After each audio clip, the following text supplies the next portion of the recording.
Welcome to the Teaching Journeys podcast, hosted by Dave Roberts. Humanity possesses a unique skill, the ability to pass knowledge from one generation to the next. This podcast embraces that ability, offering learning opportunities through conversations with extraordinary guests. Dave aims to leave a positive mark on individuals around the world. So before you dive into today's episode, please share this podcast with your network, including friends, family, and colleagues. And please consider leaving a rating or review. Your support makes all the difference.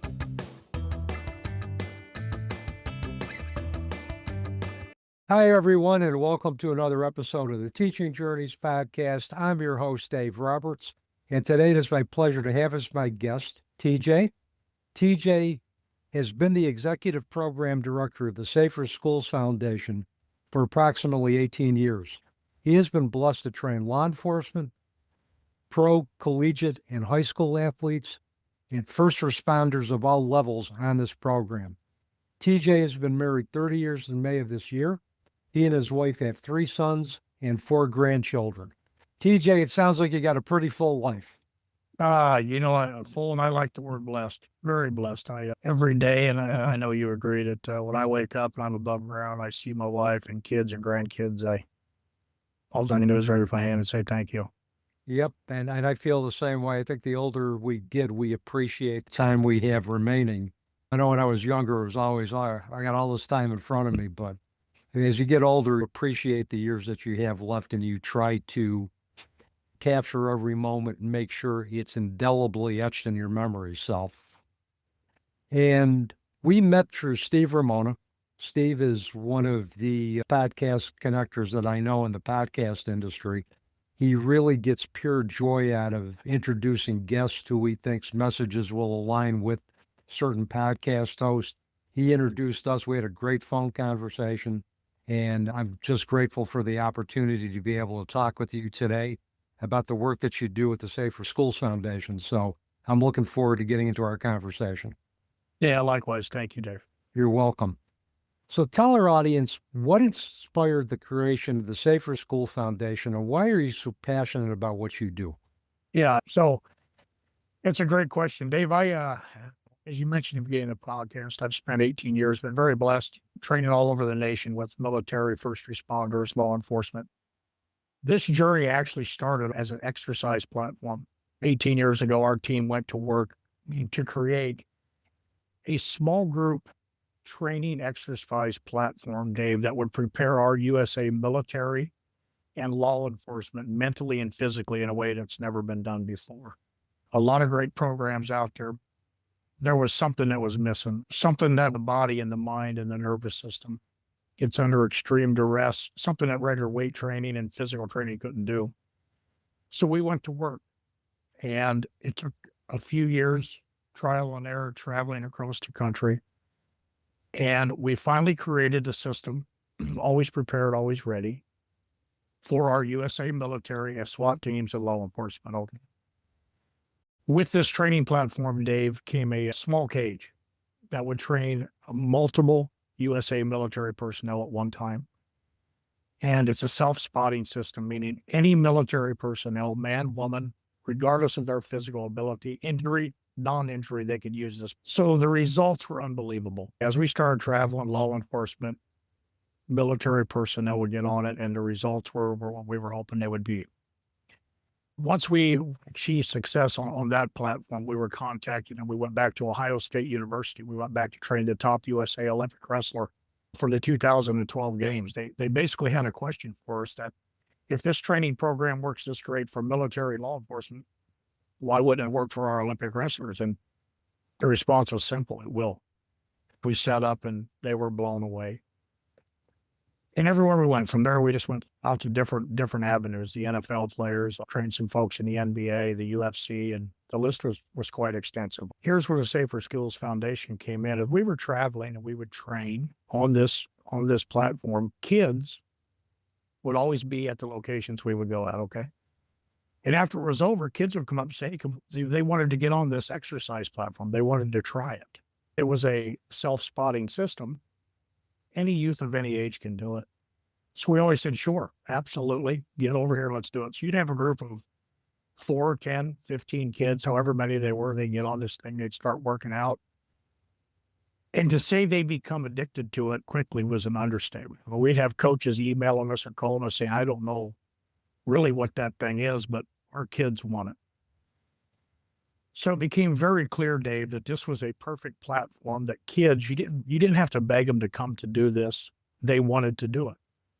So our team got together and we created a top 7-tier training program to reach the youth of our nation in a way that's never been done, to teach them situational awareness, safety, and security, from a huge anti-bullying campaign to really dive into the epidemic online bullying, which is it's just becoming such an epidemic, such a horrible thing.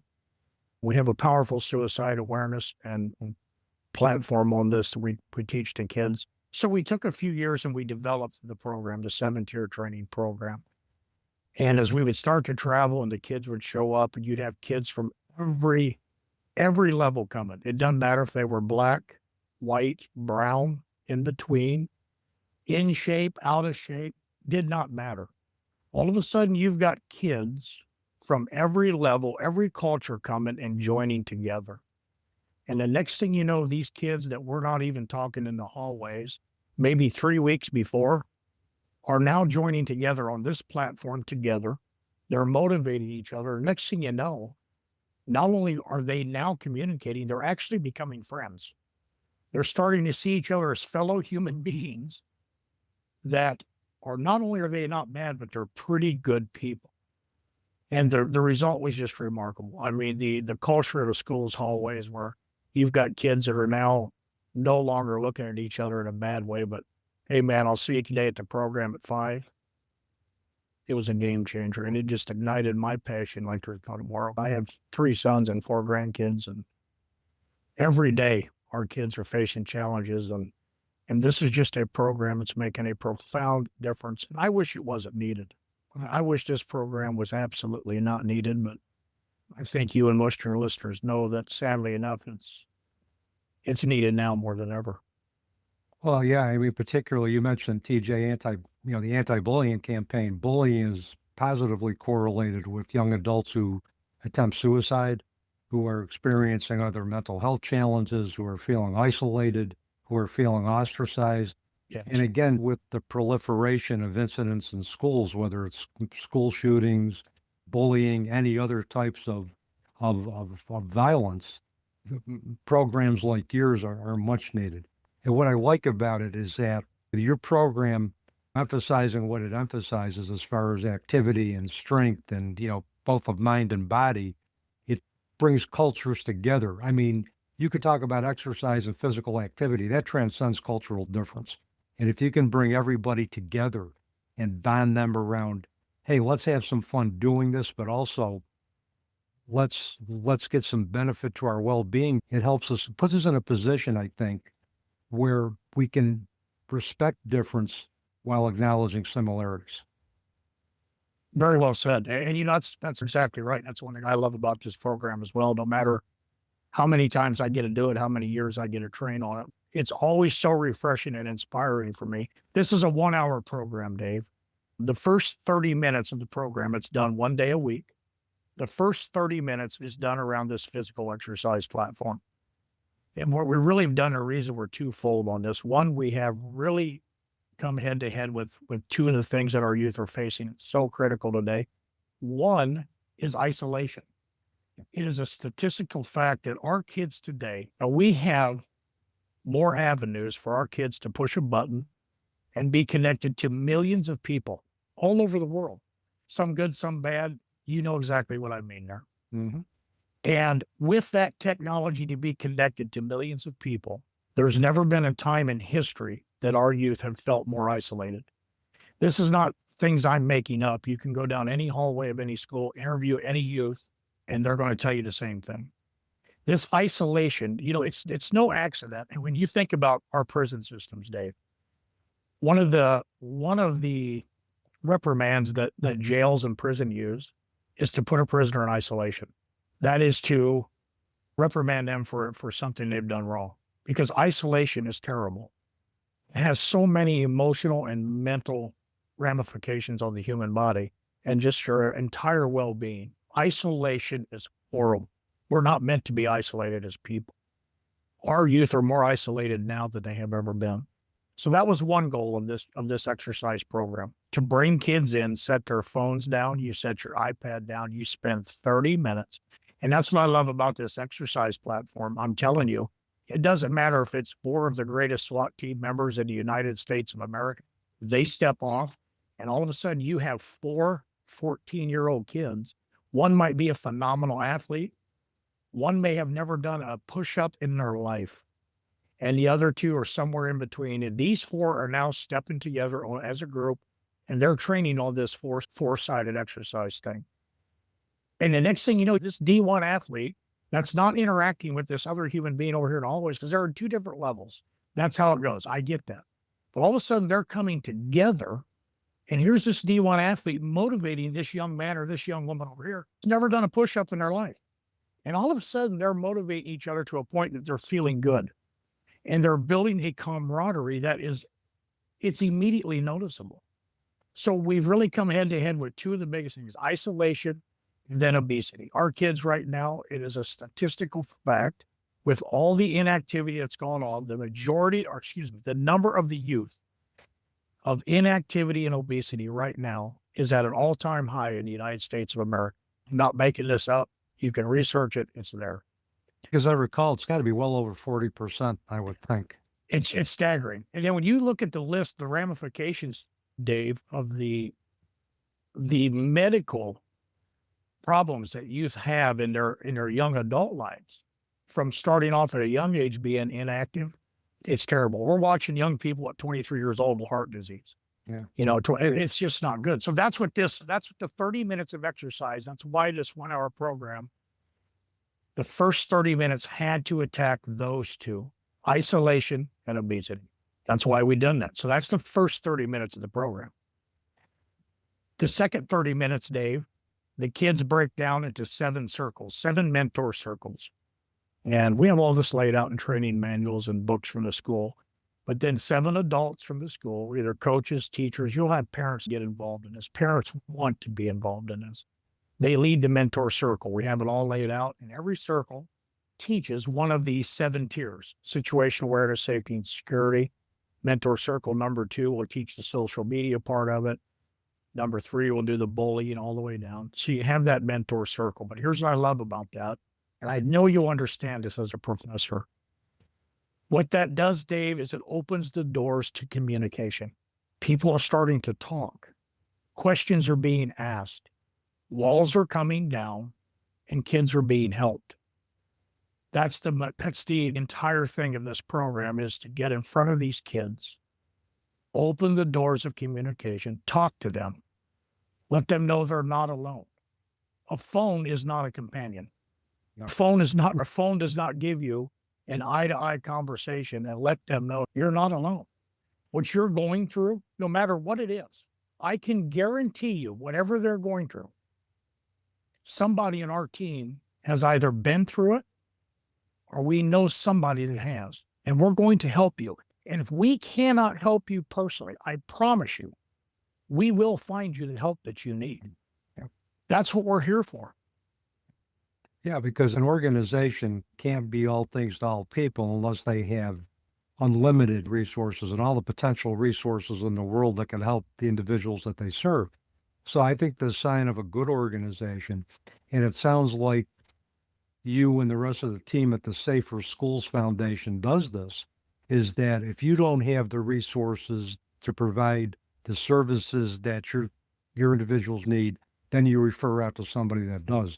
And that extends the concept of community. It makes our community more of the circle that we develop outside of our own organization. So I think it's great that you can do that. And the other thing with the mentorship circles that you have, what this does is establish not only communication, but it breaks down hierarchies young adults feel with adults. Well, you're the teacher, I'm the student. Yeah. Well, no, I'm a teacher, but I'm also a student. And you're a student, I'm also a teacher. Well So let's said. create this collaborative circle together so that we can all learn from each other. And that empowers young adults. It also, I think, breaks down some of the misconceptions that maybe older adults have about young adults, and it just brings everybody together in a more unified fashion. Well, that's very well said. And I love the word that you just said is come together. That's one powerful thing about our program. Dave, I'll tell you, there's a lot of good programming out in our nation, and I'm not saying there's not. Our program, each training tier, from situational awareness, safety, and security to the cyber safety, phone safety, the bullying campaign, suicide, each one of these training tiers have been authored by a very top professional in our nation.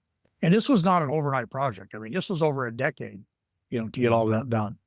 From a top professional, every training tier has been designed and written. Okay. And when you come together, people always ask us, well, can't you just send the school your program? You got the books, you got the training manuals. Can't you just send it to them? Well, the answer is yeah, of course we could. But that is you have just absolutely missed the ship of Safer Schools Foundation. We actually fly to the location. We hold a day's youth event. So like right now, we're preparing to go into Uvalde, Texas. You're familiar with the terrible shooting that happened in Uvalde. 19 children and 2 teachers tragically lost their lives that horrible day. So we've come together. We started a campaign, contacted the school, and we are donating our entire program into their community, into their high school, actually. Okay. We're going to be flying down there as a team. I'm going to have a conversation next week. We're getting ready to plug in the date here. We're finishing up the last steps of fundraising. And we're all going to fly in. And what we do, Dave, is we'll have a youth event. So we'll come in and our team flies in. The community gets involved. Parents get involved. I mean, people, I'm going to use the word again, come together. We all come together. We don't charge anything, nothing. We invite any youth 12 years old and older to come to the event. And we train them on this exercise platform. We do tug of war. We do beanbag races. We do so much fun stuff. They don't even know they're exercising. They're having fun. And you see, again, I'm a broken record. You're going to see black, white, brown kids, heavy, thin, medium build, doesn't matter. Next thing you know, they're screaming, having fun, giving each other a high five. We come together, and then we break down at our mentor circles. We have guest speakers. We teach them this critical training to keep our youth safe. Okay. Now, at this youth event, just like in Uvalde, we have built their small gym. We shipped it. We have engraved every name of the 19 children. We have engraved the 2 names of the teachers onto this small gymnasium. When the youth event is over, that gym will sit in the high school and they will use it for years and years and years to come with this program. When we leave, we give them all the training manuals, the books. They know how to run this program as good as we do by the time we leave, right? But when we come and hold an event, this is what separates us so much. We have no hidden agenda.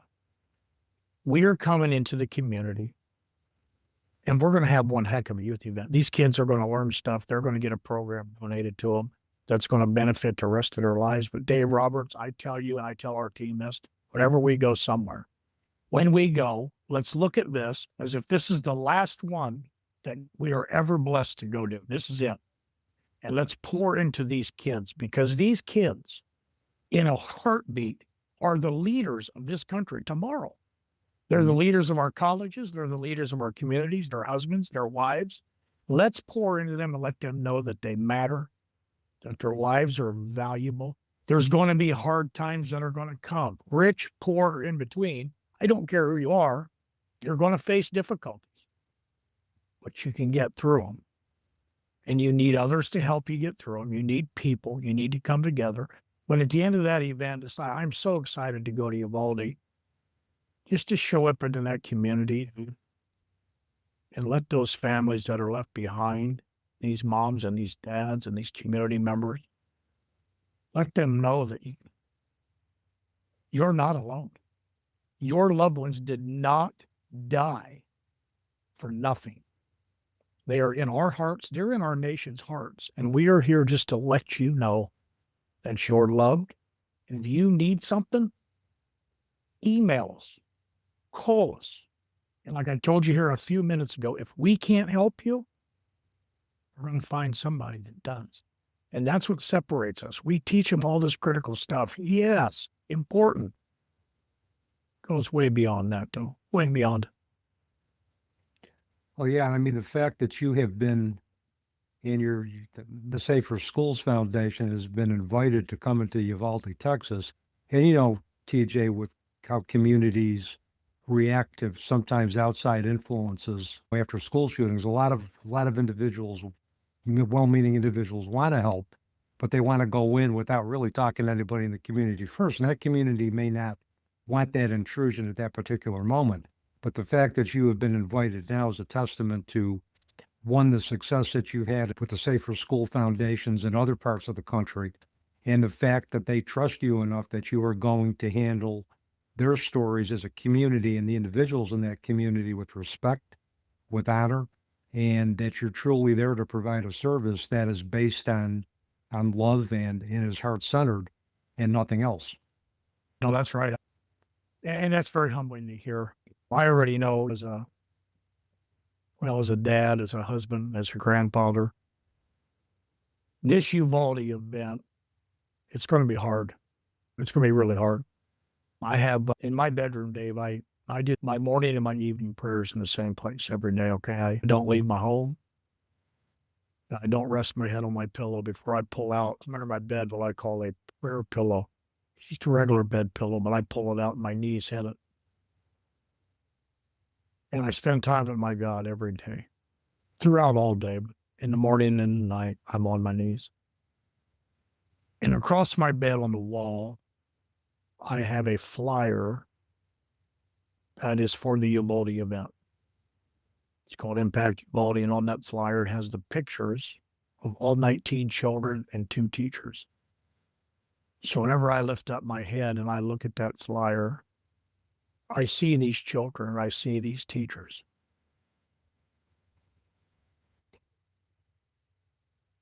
They're not names.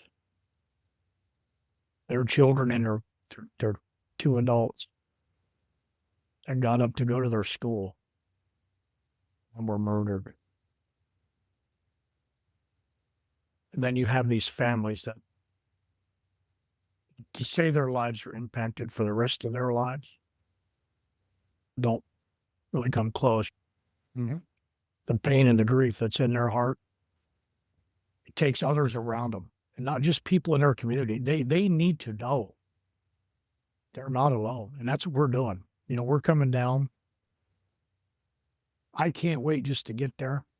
However the good Lord wants to use me at that event. I always do training, I talk, do all this stuff. There's always something that'll happen that you have no idea is going to happen.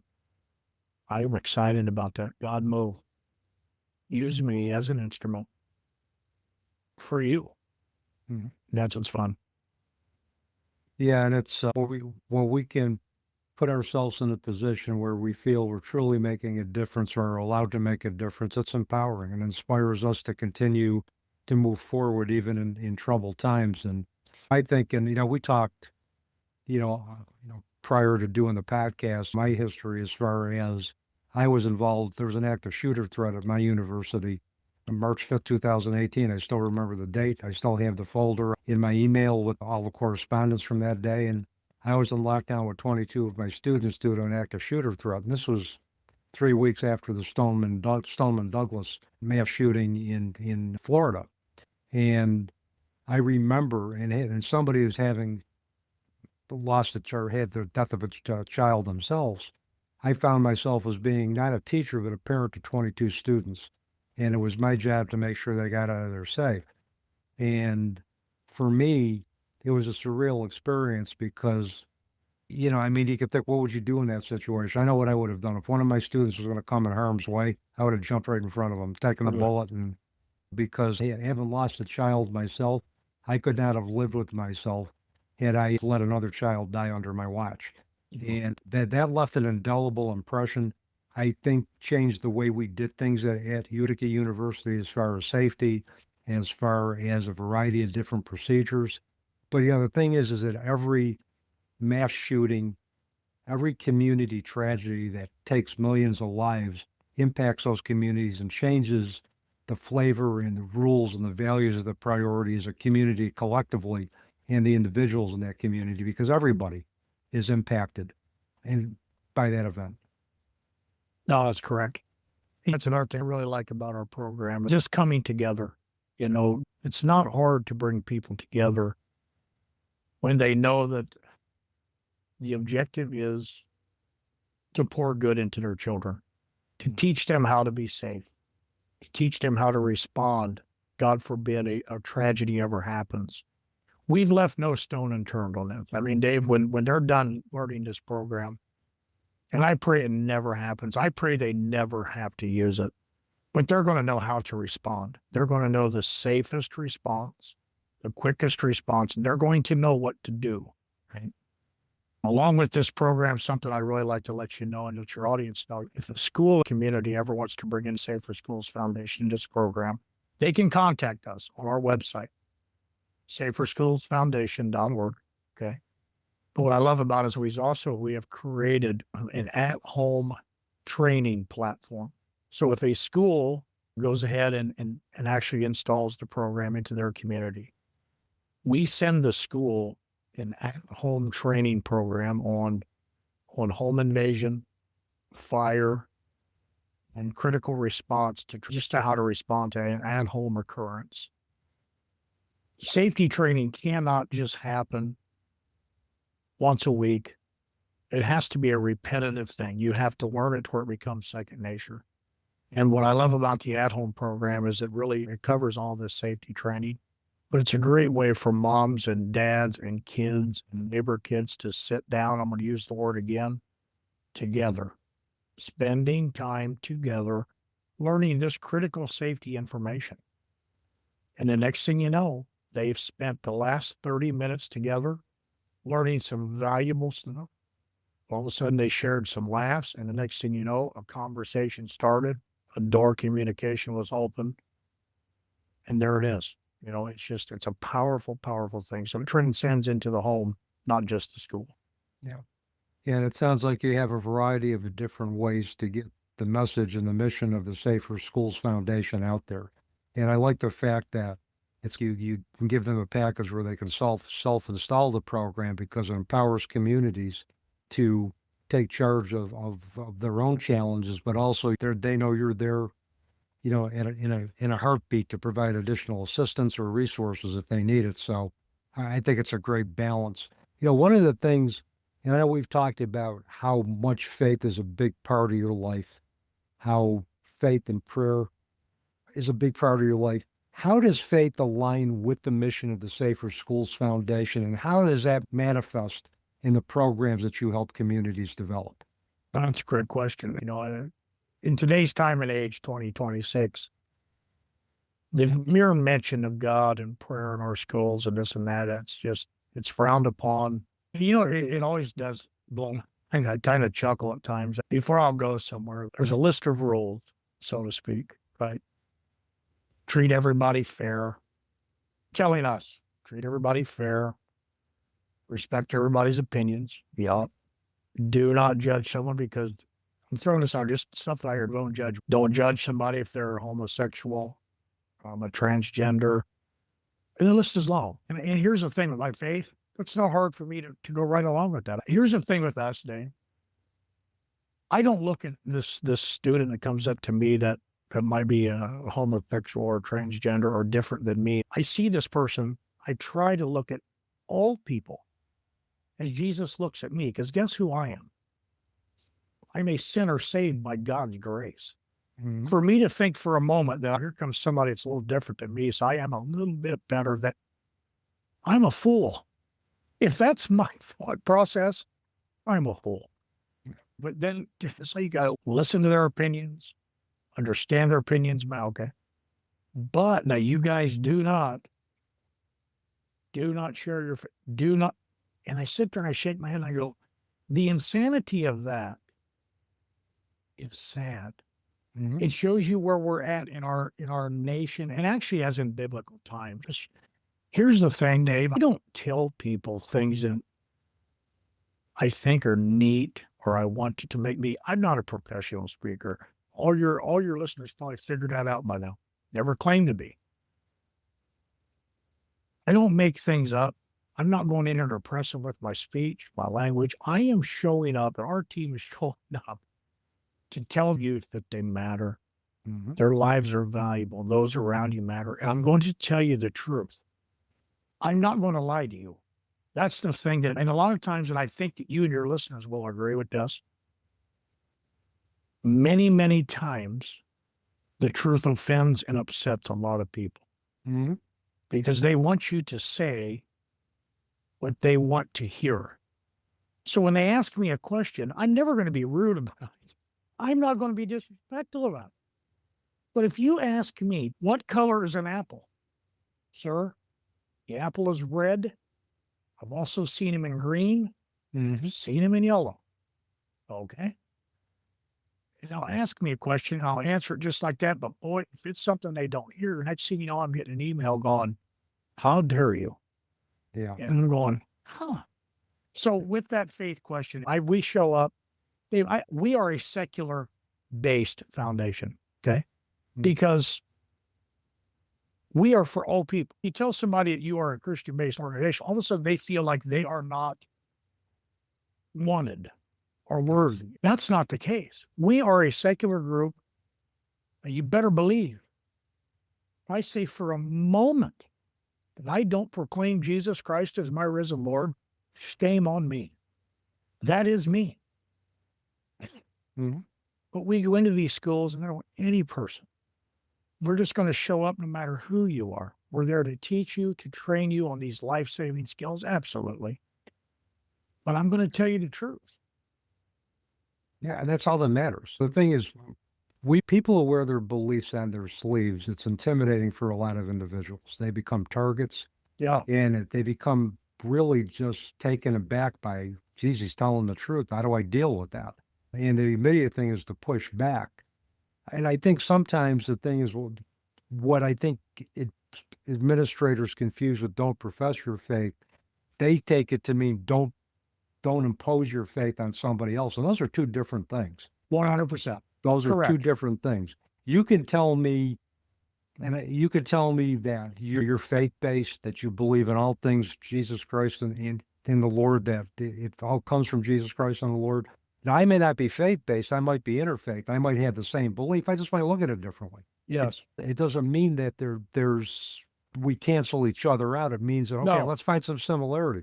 Let me understand how you view faith. Understand how I view faith. We can't create collaborative learning environments if we are just open to only a perspective that meets our needs. We gotta bring in everybody. You just nailed it right on the head. I mean, that's what I love about it. You'll go visit a school and somebody will come up to me and they have completely the opposite belief that I do. That's okay. I'm not going to sit there and pound my belief. Okay. And then we talk, we have a conversation, and we leave learning something from each other. It's pretty amazing that you can have two people that might even believe completely different things. Next thing you know, but guess something. And I'll tell you this, I find out, and this is a fact. And this is, probably won't have a hard time believing this, nor will your listeners.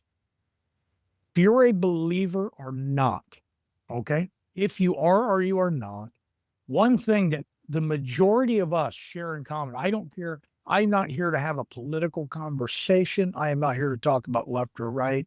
That is not my agenda. My agenda, what I'm saying on what I was about to say, is no matter where people come from, it's a pretty common factor that we all want our kids and our children to be safe. That's a very common factor we all share. Absolutely. And this platform that God has given us to teach our kids all of this training. And here's the thing, Dave, and this is an amazing statistic, but it's true. And again, not a mind blower for most of you. The majority of our kids have no idea the danger that surrounds them every day and the ramifications that just simply pushing a button can cause. It is astounding what social media has done. Yep. You know, I told you my story, I think over 10 or 11 years ago, I upset one person. Was going to bring them into our organization. I don't need to get into it. Tried to extort money from our company. It was a bad deal. I was very nice and replied, no thanks, right? You're not just wish you the best. God bless you. Threatened to ruin my name. They put me on social media, called me a thief, a scam, a liar, a fraud. Basically the worst human being that ever walked, right? But what I love about that is I get to use that platform. I get to share it with kids that are being bullied online. That might have been 11 or 12. It's been many years ago. But I'll still get to tell kids, listen, has anybody here ever been bullied online? Have you ever been called something or been said something about you that's not true? Even a little bit. 99% of the hands go up. Yeah, we have. Well, guess what? So have I. You're going to make it through it. You're not alone. And then I can show them an article that says, guess who all those bad things were said about? Right here, yours truly. Mm-hmm. Guess that is true. Not one word. No. But it was still okay. But social media has changed everything. I mean, all of a sudden I push a button. It breaks my heart. I just saw something that came across my YouTube feed this week. And it broke my heart. There was a 12-year-old little girl, beautiful little girl, smiling. It must have been a family photo. And she committed suicide. I don't remember what state it was out in, but she committed suicide at 12 years old. And she left a note. And I didn't read the entire note, but they did read part of it that said, even if someone looks okay, please ask, because they might not be. Mm-hmm. And I just went, here it is. There's that one student. If this programming can come in and they're getting together and they're coming in and working, next thing you know, they're not isolated. And all of a sudden communication's happening. The mentor circles are happening. The next thing you know, she's feeling comfortable. The next thing you know, she has confidence to tell somebody how she's feeling. Mm-hmm. And the next thing you know, is it possible? Is it possible that she does not take her life? Yes. Am I saying guaranteed? No, I'm not guaranteeing nothing. But the odds are much better that she does not than if she does. Yep. It just broke my heart when I came across it. The sadness of it, it's every day. Every day somewhere in our nation, something's happening. Yeah. And if you just reach out to one person that you believe may be hurting, that may give them a reason to live for another day, just to know that somebody cared. 1 gazillion %. 1 gazillion %. And for me as a professor, if a student looks like they're having a bad day, or I've seen them over a couple of classes and they haven't been themselves, I'll pull them aside for a few minutes just to make sure everything's okay with them. Well done. Is everything okay? Anything you want to talk about? Yeah. I had that with a student the other day. He fell asleep in class, and nice kid. And I'm thinking, well, let me just check with him because I just want to make sure there wasn't anything else going on with him. He goes, and my students will go on a first basis with me, and I encourage them to do that. He looked at me and said, Dave, I just had a fever the other night. I was tired, and he wanted to come to class. I said, look, if you're not feeling good, all you got to do is let me know. It's important that you take care of yourself, you rest. But I said, I'm glad it wasn't anything more than just a fever, because a fever, you can break a fever with Tylenol or anything else. But there's other things that are more severe that Tylenol isn't going to fix. So that's correct. Yeah. So, but I was just glad it wasn't anything more. So I always tell my audience, I tell my students, always err on the side of caution. When you're uncertain about how to act, kindness is always a good thing to portray. You know? Yeah, no, and I agree. That's something I really like about our program. You mentioned the word kindness. It's remarkable when there's a lot of power when a community and a group of kids see people flying in from different parts of the country. There's something that moves in them. They understand, well, these people flew here for us. Mm-hmm. They flew here for us. Mm-hmm. And that's something I really want your audience to know as well. Safer Schools Foundation, we are very aware that schools financially are crunched for money. Right? They're crunched for money. So with our nonprofit, if a school says, hey, this program is phenomenal, we would love for this to come into our community to benefit our kids, they contact us. We will go on a community fundraiser with their school, with their community leaders and businesses, corporations. We work together, okay, to raise the funding that we can bring it in and just donate it to the school. They may want to, and what I like about our program is we are Tier 2 qualified, which is government funded. Every school has Tier 2 funding. Okay. our program falls under tier 2. Mm-hmm. So if a school says, okay, hey, we have X amount of dollars that we like to put towards this from our tier 2 funding, but that's not going to cover the program. No problem.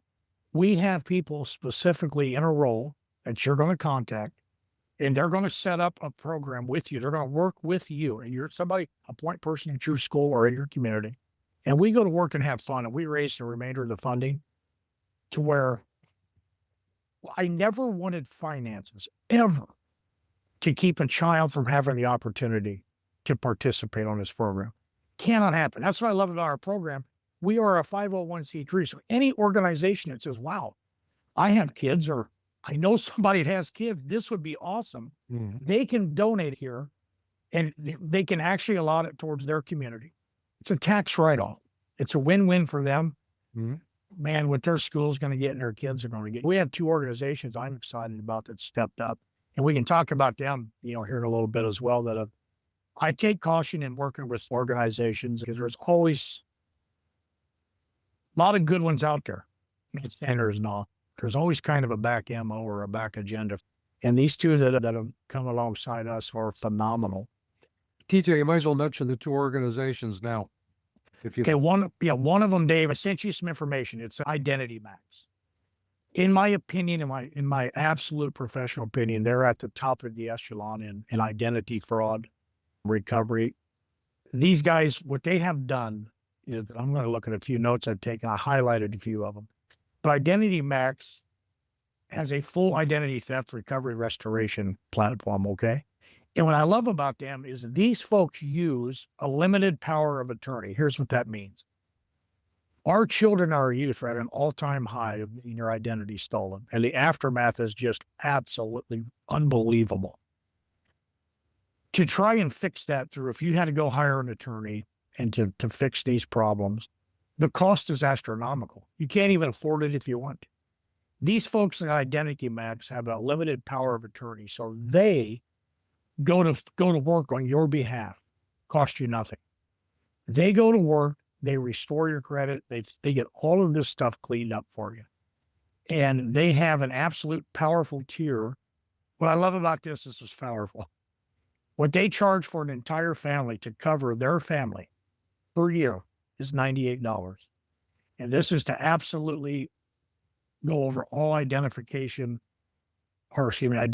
fraud on all of the platforms that people are being victims of. They go ahead and they look at it all on a constant basis. Anything that's out of the ordinary, whatever it is, they are on it immediately. They notify the family. Here's what your children are facing. But they do what they do to keep our kids safe. And that's what I love about them. I mean, these folks at Identity Max, they do this to keep our children safe. And when I really dug into it and researched them, I'm like, wow, these guys are making an impact. I have a phone number. I'm going to give you a website. If you're interested, take a look. I cannot recommend them enough. What they're doing is awesome. You can call them at 888-306-5339. Take a look at what they're doing on their website, www.identitymax with 2 X's, maxx.com.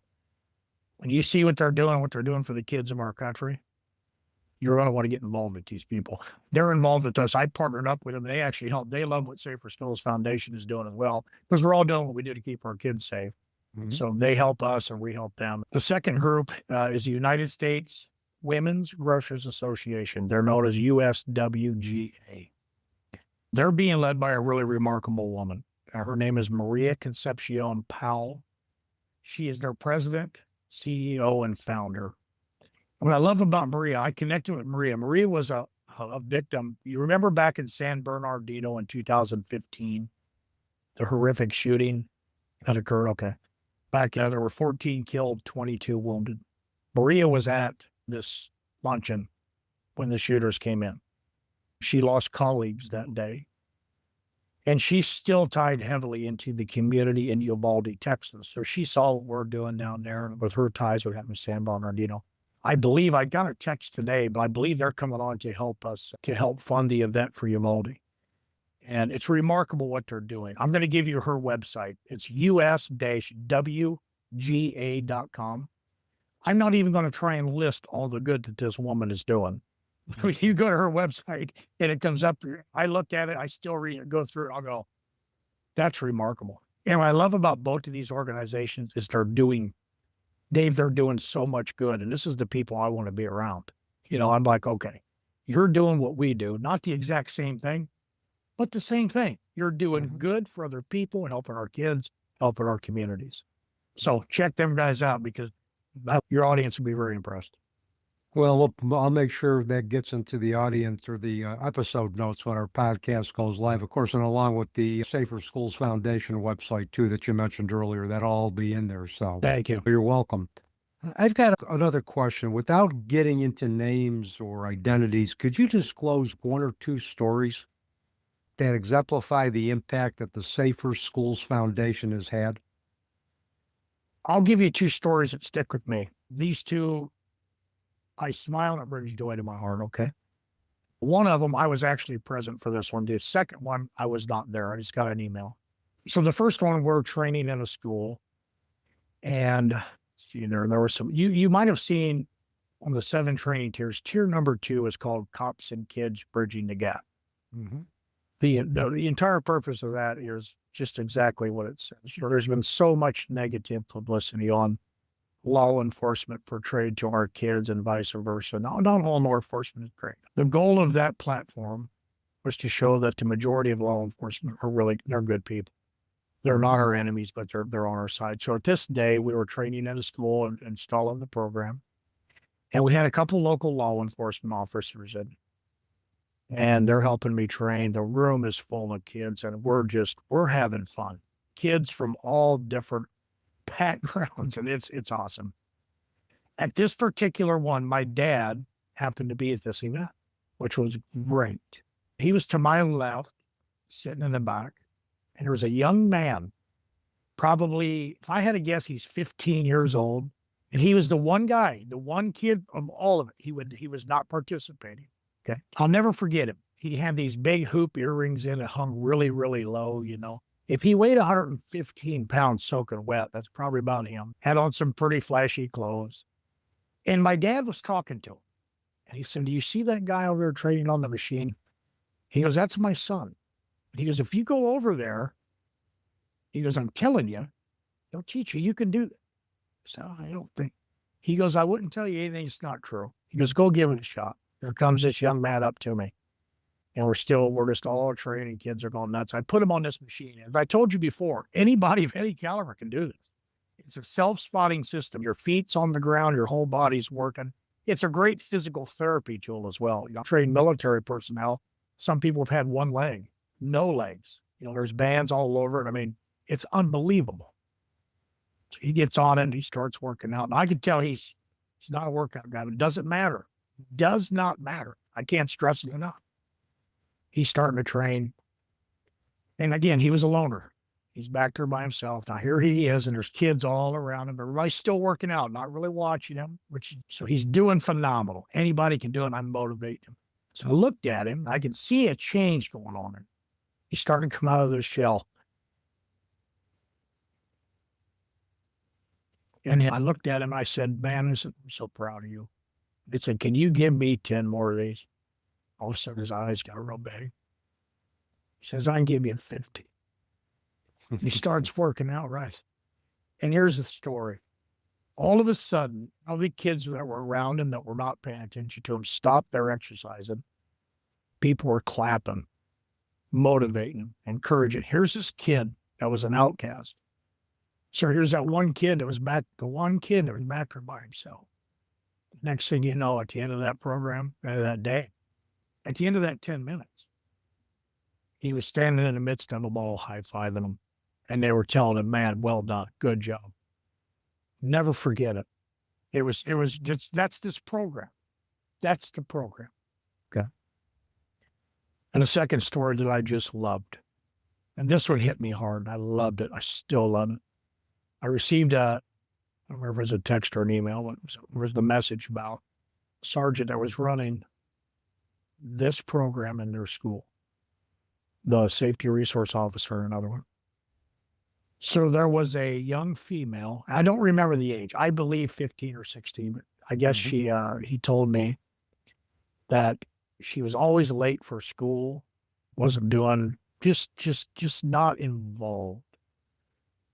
She'd come to the class, but not really participate, just go through the motions. So he asked her, he brought her to the front of the room, and he says, I would like for you to help me lead this class. To help lead the class. Help me run this class. So all of a sudden he says, she looks at him. She says, okay. All of a sudden he says, here's this girl. He couldn't get to show up for school on time.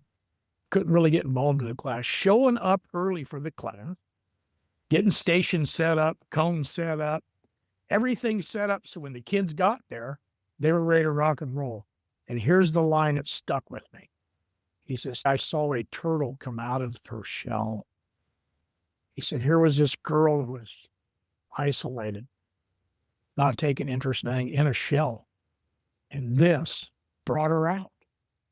And see, what people don't understand is that is the things right there that can stop a violent act or maybe stop a bullying situation, because they're not saying all of them.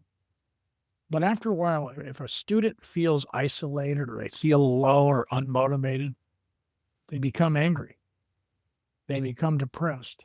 And all of a sudden, they're doing something they may not even want to do, but they're doing it for the list may be long. So with this program, where you're bringing kids that are isolated, feeling like, man, I often get a question. I love this question. And people go, okay, well, sports, I love your working out. I love your sports do that though. And I say, okay, that's great. I am not saying you're wrong there. Sports bring kids together. So what about the kids that don't play sports? What about the kids that are not athletic? What about these kids that are athletes that have zero interaction with these kids that are non-athletes? Just because that's how the cliques work.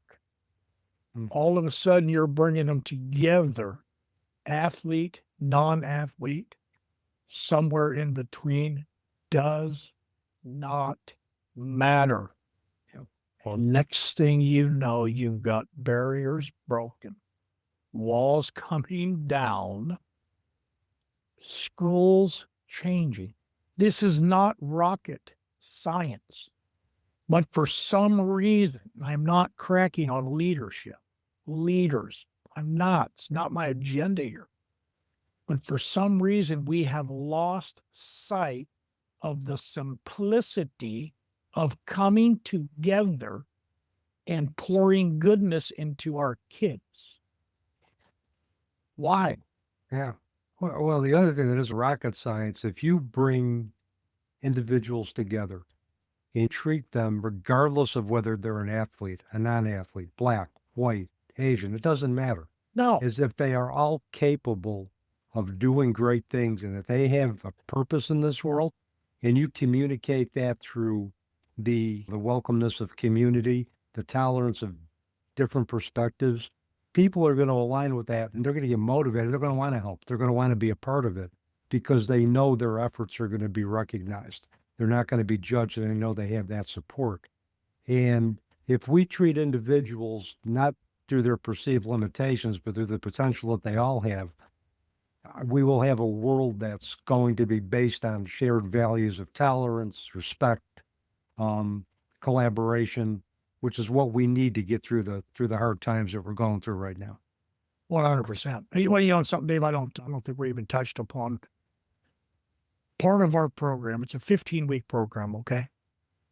The 7 training tiers, each tier is divided into 2 weeks. Okay, the first week. But every week has a top character trait assigned to that week, okay? So week number 1, humility. Every student that participates comes together. They talk about humility. What is humility? What does it mean? Then they have a full week until they come together the following week to implement humility into their lives as often as they can possibly do it, right? So here you have a group of students are going out and focusing and practicing humility. They come back the next week and they talk about it. Week number 2, honesty. 3 is forgiveness, politeness. Week 14, imagine this thought, but week 14, every student is challenged to go into their schools and their families and their communities and treat others as they wish to be treated. The golden rule. So they have a full week to focus on treating other people, not because it feels like it at that moment. You're going to take a deep breath. We talked to them. Now, this is going to take focus. Take a deep breath. Don't react on the spot. Think for just a moment. How would I want to be treated in this situation? And then treat them that way. When you do this, just this one aspect of this program, at the end of 14 weeks, you are talking about schools, families, and communities that are changing. It's an active awareness challenge we give them every week to just talk about, just like they say, Dave, in the Holy Word, faith without action. You have to have action, okay? So we can talk about good character training, all good. But without the active response, without the active awareness, without the active participation, it's just talk. Put it into action. That's what we do. We take this character training so serious. And the next thing you know, you have got students that are doing things, and they'll come up to you and say, we even families are like, not sure what's going on there, but wow. And they'll share a story, and you just smile. Thought, okay. And yeah, I go back, it's just not rocket science. You know, I always think of a story, you heard of this story, Dave. You can take 2 identical twins, separate them at birth, put them on 2 completely different islands. Island number A, pour nothing but negativity into them, pour the music that's into them, pour all of this stuff that I'm talking about, worldly stuff, pour it into them. Put the other one on island number B and pour good into him, positiveness. Pour God into him. Let him know there is, pray with him. Do this for 5 years. Bring them back together and see what you have. See what you have. This is our program. Show up, pour good into them, positiveness into them. Let them know they matter. And then what I love about it, like I say, is this program, when we donate a program, this ain't just a one and done. We give them the exercise platform, the books, the training manuals. This is there to stay. And if they want us to come back, email us. I come back every year. How are you guys doing with the program? And talk to the students that participated in the last year. How's it treating you? What's the benefit that you learn? There's nothing bad about this program. Nothing. It's just the opposite. This thing was built, this was created to make drastic, needed change in the lives of our kids, to keep them safe. Absolutely. What they're going to learn, I cannot overpass that enough. They're going to learn the critical aspects of being safety, recognizing danger, being aware. Yes, that's just part of it. Well, and I think your program also reinforces something that may be overlooked, but it also reinforces the goodness in humanity. Well said. Yeah.